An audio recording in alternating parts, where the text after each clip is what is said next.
नमस्कार दोस्तों, आपका स्वागत है सुपर टेक विजन इस यूट्यूब चैनल में। और बहुत दिनों के बाद मैं अपने इस यूट्यूब चैनल पर उपस्थित हुआ हूँ। दोस्तों, आज मैं कोई ट्यूटोरियल वगैरह नहीं लेकर आया हूँ, एक इन्फॉर्मेशन लेकर आया हूँ, एक जानकारी लेकर आया हूँ। एक फ्रॉड संबंधित यह इन्फॉर्मेशन है। एक मार्केट में एक नया तरीका आया है बैंकिंग फ्रॉड करने से रिलेटेड, ठीक है। तो इसी फ्रॉड से मैं आपको सावध करने आया हूँ कि ऐसा अगर कुछ होता है आपके साथ तो आप सावध हो जाए, सावध रहे। तो दोस्तों, आगे आपको वीडियो में तो पता ही चल जाएगा कि क्या न्यूज़ है, क्या इन्फॉर्मेशन है। आगे एक वीडियो क्लिप आपको सुनाई दी जाएगी, उसमें आपको पूरी इन्फॉर्मेशन पता चलेगी कि क्या मार्केट में नया फ्रॉड आया है। उससे पहले अगर आपको हमारा यह वीडियो पसंद आए तो अभी इस वीडियो को लाइक कर दे और चैनल को ज़्यादा से ज़्यादा लोगों तक शेयर करें ताकि वह भी इस फ्रॉड से सावध हो सके। उम्मीद करता हूँ कि आपने सब्सक्राइब तो कर लिया होगा चैनल को, और भी लोगों के साथ इसे शेयर करेंगे।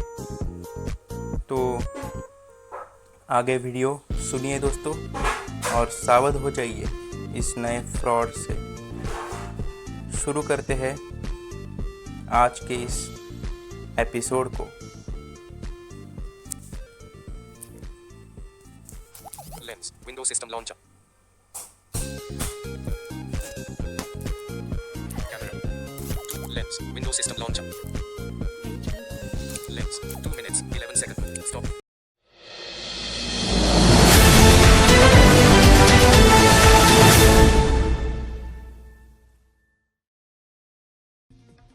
और अब आपके लिए एक बेहद जरूरी खबर, आपको सचेत करने के लिए।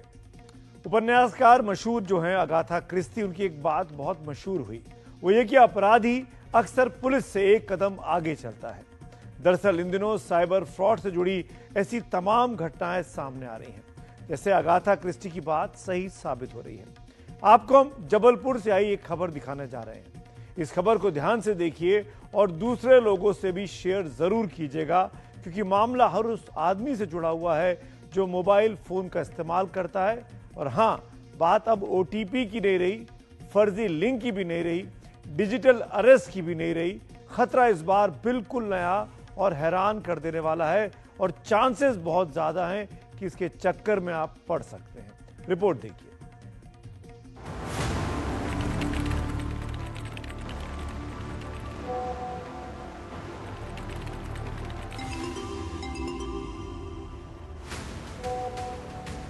आपके मोबाइल फोन पर भी हर रोज इसी तरह से फोटोग्राफ आते होंगे, लेकिन क्या आपको पता है कि एक फोटो को डाउनलोड करना आपके लिए कितना खतरनाक हो सकता है?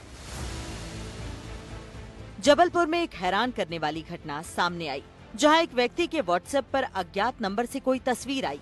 फोटो पर क्लिक करते ही उसका फोन हैक हो गया और देखते ही देखते बैंक खाते से 2,01,000 रुपए गायब हो गए। ये देखिए, ये जो मेरे हाथ में ये फोटो है, ये एक बुजुर्ग की फोटो है। ये फोटो जो है, ये इस तरह से एक व्हाट्सएप मैसेज आता है। ये जो व्हाट्सएप मैसेज है, ये कस्टमर सर्विस सपोर्ट सेंटर के नाम से ये मैसेज आता है।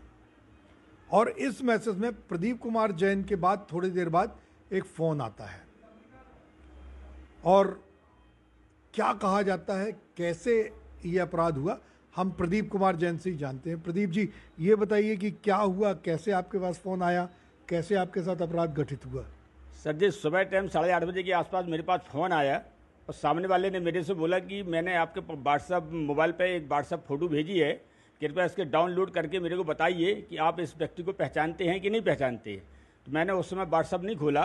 करीब 1 आध घंटे बाद मैंने नेट चालू किया, व्हाट्सअप खोला। जैसे मैंने व्हाट्सअप खोल कर उसकी फ़ोटो डाउनलोड की तो तुरंत हमारा मोबाइल हैंग हो गया और पूरा मोबाइल का संचालन सामने वाले के हाथ में चला गया।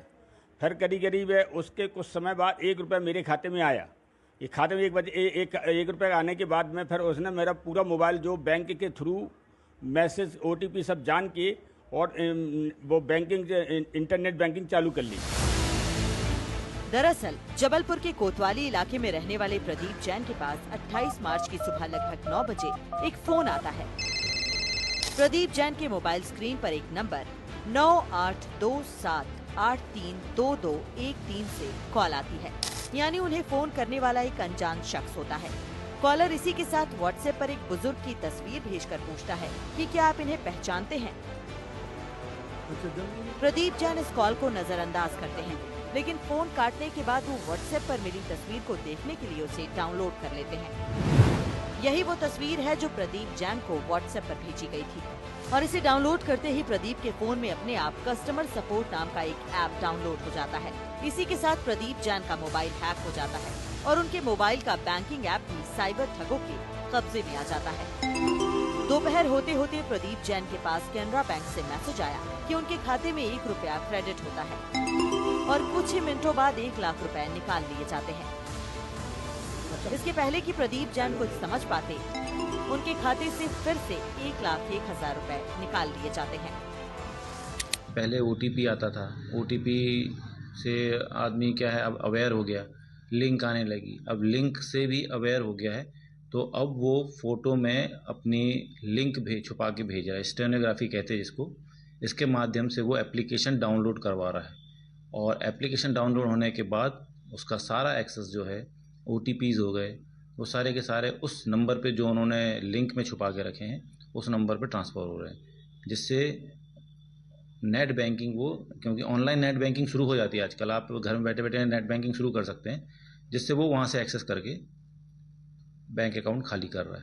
तो ये तो अब नया तरीका ही कहेंगे, क्योंकि ये तो सिर्फ जो एक्सपर्ट थे उन्हीं को पता था ये, अब फ्रॉडस्टर को ही पता हो गया, तो इसका नाजायज़ फ़ायदा उठा रहा है। तो अब तो ये भी बोलना पड़ेगा कि अब किसी भी फ़ोटो को डाउनलोड ना करें, अनजान व्यक्ति के द्वारा भेजी गई किसी भी फ़ोटो को व्हाट्सएप को डाउनलोड ना करें। आपका अकाउंट, आपका बैंक अकाउंट हैक होने की पूरे चांसेस हैं। प्रदीप जैन ने बैंक जाकर खाता चेक किया तो 2,01,000 रुपए गायब थे। बैंक रिकॉर्ड से पता चला कि ये रकम IBF नाम के खाते में ट्रांसफर हुई, जो हाल ही में हैदराबाद के कैनरा बैंक में खोला गया था। ठगों ने ATM से सारा पैसा निकाल लिया। पासबुक में विशाल ऑनलाइन और जन्नतुन बीबी ऑनलाइन नाम से संदिग्ध ट्रांजैक्शन भी नजर आए। आपको आगे बताएंगे कि साइबर सेल के अधिकारी जिस स्टेगनोग्राफी तकनीक के बारे में बात कर रहे हैं वो क्या है, लेकिन पहले ये समझिए कि मोबाइल पर किसी अनजान फोटो या अनजान नंबर से मिली तस्वीर को डाउनलोड करना कितना खतरनाक हो सकता है। समझिए कि फ्रॉड कैसे हुआ। सबसे पहले ठग व्हाट्सएप पर एक इमेज भेजते हैं जिसमें अदृश्य लिंक छिपा होता है। जैसे ही फोटो डाउनलोड होता है, मोबाइल पर एक ऑटोमेटिक ऐप इंस्टॉल हो जाता है। इस ऐप के जरिए ठग OTP और दूसरी जानकारी चुरा लेते हैं, यानी पूरे मोबाइल का एक्सेस दूर बैठे अपराधी के पास चला जाता है और आपके मोबाइल पर आने वाला OTP भी उसके हाथ में पहुंचता है। इसी के साथ नेट बैंकिंग के जरिए आपके पैसे कहीं और ट्रांसफर हो जाते हैं। दरअसल साइबर फ्रॉड के लिए अब धोखे से OTP हासिल करने या लिंक डाउनलोड कराने से आगे की तकनीक इस्तेमाल हो रही है, जिसे स्टेगनोग्राफी कहते हैं। स्टेगनोग्राफी का मतलब है किसी लिंक को किसी और संदेश में छिपा देना ताकि उसका पता न चल सके। लिंक को छिपाने के लिए फोटो की जगह कोई टेक्स्ट या वीडियो या ऑडियो का भी इस्तेमाल किया जा सकता है। इसलिए मोबाइल पर कोई फोटो, वीडियो या ऑडियो आए तो सोच समझकर डाउनलोड करें। स्टेगनोग्राफी ये टर्म है, ये शब्द है स्टेगनोग्राफी। ये आपको भले ही याद हो या ना याद हो, लेकिन इस बात का ध्यान रखिए कि अगर किसी अननोन नंबर से, अननोन व्यक्ति की तरफ से आपके मोबाइल पर किसी भी तरह का फोटो, वीडियो या ऑडियो नोट आता है, उसको डाउनलोड नहीं कर लेना है। तमाम सुरक्षा नियम सख्ती के बावजूद साइबर अपराध रुक नहीं रहे हैं, तो ऐसे में क्या करें? कम से कम इतना तो कर ही सकते हैं कि खुद से सावधान रहें, सतर्क रहें। हमने साइबर सुरक्षा से जुड़े एक अधिकारी से पूछा कि आम लोग ऐसी क्या सावधानी बरतें कि साइबर फ्रॉड से वो बचे रहें। आप भी नोट कर लीजिए इस जानकारी को। व्हाट्सएप या हमारे किसी भी नंबर पे कोई भी अननोन नंबर से अगर कोई चीज़ आती है, मैसेज है, फ़ोटो है, वीडियोज़ है, तो पहली चीज़ तो हमें उसको डाउनलोड नहीं करना चाहिए यदि वो अननोन नंबर है तो। दूसरा, अगर हम उसको देख रहे हैं तो उसको देखें कि वो उसकी जो साइज़ है, जो जैसे फ़ोटो है तो उसकी साइज़ अधिकतम 1 MB या KB में होगी, बहुत ज़्यादा उसकी साइज़ नहीं होती है। लेकिन अगर उसके साथ में कोई फाइल है, अटैच है, जिसके थ्रू आपके मोबाइल को या आपके टेक्स्ट को हैक किया जा सकता है, तो उसका साइज़ जनरली बड़ा होगा। तो ये देख के भी हम समझ सकते हैं कि वो इसमें जो है गड़बड़ी है या हम इसको डाउनलोड नहीं करना चाहिए। और इसके साथ ही जिसमें हम अपने रेगुलर्स व्हाट्सएप और सोशल मीडिया अकाउंट्स यूज करते हैं, जिस नंबर के साथ में, जिस फ़ोन के साथ में, तो हमें अपने नेट बैंकिंग या बैंक से रिलेटेड जो भी हमारा नंबर लिंक है उसको एक अलग फ़ोन में रखना चाहिए। उससे अगर हमारे टेक्स्ट वगैरह आते हैं, अगर हमारे कोई व्हाट्सएप के थ्रू या किसी भी ऐसे माध्यम से कभी हमारे फ़ोन का एक्सेस ले भी लेता है तो उसको टेक्स्ट नहीं मिलेंगे। इस केस में भी यही हुआ कि उन्होंने जो फ़ोटोज़ डाउनलोड की, उसमें एक फ़ाइल है, APK फाइल, जिसके माध्यम से सामने वाले को उनके फ़ोन का एक्सेस मिल गया कुछ देर के लिए, और उसने जो है उनके नंबर पे आने वाले बैंक से जो OTP हैं वो शायद उनको मिल गए।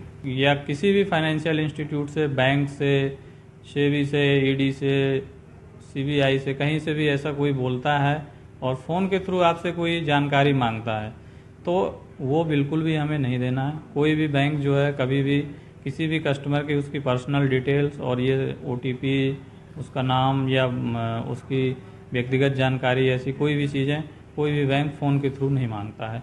इसी प्रकार से अन्य जो संस्थाएं हैं जो एक्सेस करती हैं, कोई भी संस्था आपसे फ़ोन के माध्यम से या व्हाट्सएप के माध्यम से कभी कोई जानकारी नहीं मांगती है, ना उसमें देने चाहिए। यदि ऐसा किसी को कॉल आता है या ऐसा कोई मेल या कोई ऐसा व्हाट्सएप आता है तो उस पर आप डाउट करिए और उसके बाद उसको क्लियर करिए अपने रिलेटेड थाना या अपने क्षेत्र में, जहाँ भी थाने में रहते हैं वहाँ जाके आप पता कर सकते हैं। और इसके अलावा साइबर से रिलेटेड आपको कोई डाउट है या कोई वो है तो कंप्लेन भी है 1930 NCPR पोर्टल में भी जाकर आप देख सकते हैं।